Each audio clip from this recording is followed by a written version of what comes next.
me in the law of Moses, the prophets, and the Psalms." Then he opened their minds so they could understand the scriptures. Philip found Nathanael and told him, "We have found the one Moses wrote about in the law and about whom the prophets also wrote. It's Jesus of Nazareth, the son of Joseph." 2,000 years ago, a baby was born, and he was laid down in a manger. And this baby, unlike many other babies, came with signs pointing to his identity. Amazing, dramatic, cosmic signs that were in the stars above. There were angels that spoke to shepherds and told them about who this baby was. There was a star that led astrologers far from the east to come, and they knew that this baby would be a king. There were all kinds of signs, but some of those signs were old and faded. Some of those signs were written in a foreign language. Some of them were hundreds, even thousands of years old. And some were archaic and forgotten, but they were there nonetheless. And for those who saw these signs, their knowledge of the present day signs would have increased 100-fold. The power of the reality of the moment would have increased unfathomably so. And for those of us who know those signs, they do the same. In fact, if you know these prophecies, you can confidently know who Jesus really is. If you're going to keep track and fill in your blanks, this is the first one you want to write down. These are just things to help you remember sort of what we're learning today. If you know the prophecies, you can confidently know Jesus. But secondly, if you know the Jesus of the prophecies, you can embrace their significance. Time and time again, we read that Jesus said, "Don't you understand the scriptures? My life is a fulfillment of what has already been written." And there's no place in the Bible that is more blatant than what we find in Luke chapter 4. And so I want to ask you to turn there with me. Luke chapter 4, beginning in verse 14, go to page 713 if you're using the Bibles we passed out. Luke 4:14. I'm going to read to verse 21.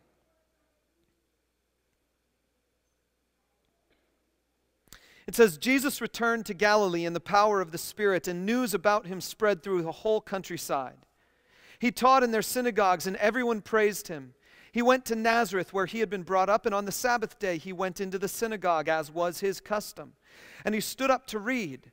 The scroll of the prophet Isaiah was handed to him. Unrolling it, he found the place where it is written, 'The Spirit of the Lord is on me, because he has anointed me to preach good news to the poor. He has sent me to proclaim freedom for the prisoners and recovery of sight for the blind, to release the oppressed, to proclaim the year of the Lord's favor." To proclaim the year of the Lord's favor, Jesus says. And he finishes it up with just a brief comment. He says, "Then he rolled up the scroll, gave it back to the attendant, and sat down. The eyes of everyone in the synagogue were fastened on him, and he began by saying to them, 'Today, this scripture is fulfilled in your hearing.'" What Jesus is doing is he's taking a prophecy that was written about 700 years before this moment, and he says, "By my reading this today, I have just spoken these words to you. And since I have just spoken these words to you, these words are talking about how the Spirit of God is on the speaker to proclaim the good news, the year of the Lord's favor." And he says, "Because I have just spoken them to you, it has been fulfilled." In the act of speaking, Jesus claims fulfillment over this prophecy. Now that's pretty incredible. Now, before we go any farther, I want to tell you that I believe this is a Christmas story. Because the ultimate truth about Christmas is not that there was a baby in a manger. The ultimate truth about Christmas is that the Son of God came to earth. And this passage right here is Jesus telling us why he came to earth. It's his mission statement. He's declaring at the very beginning of his public acts of ministry. He's 30 years old probably at this time. You had to be about 30 years old to be considered a rabbi, and you had to be a rabbi to be able to stand up in front of the synagogue in order to read the scrolls. And so he did. And so he must be about 30 years. That means that 30 years have passed since the moment when the shepherds came to see him. But that doesn't mean the Christmas story is any less in the past. The Christmas story is very much in the present, because he is saying, "I have come. The Spirit of the Sovereign Lord is on me. I have come to proclaim the year of the Lord's favor." Well, if we're going to understand what Jesus meant by that, we need to go all the way back. We need to go back to where Isaiah originally said it. It's in chapter 61 in Isaiah. I put the page number down for you, page 520, if you would go ahead and turn there with me. Isaiah 61, 1 through 7.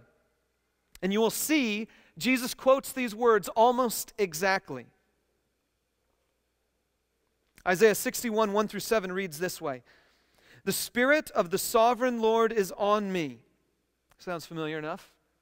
Because the Lord has anointed me to preach good news to the poor.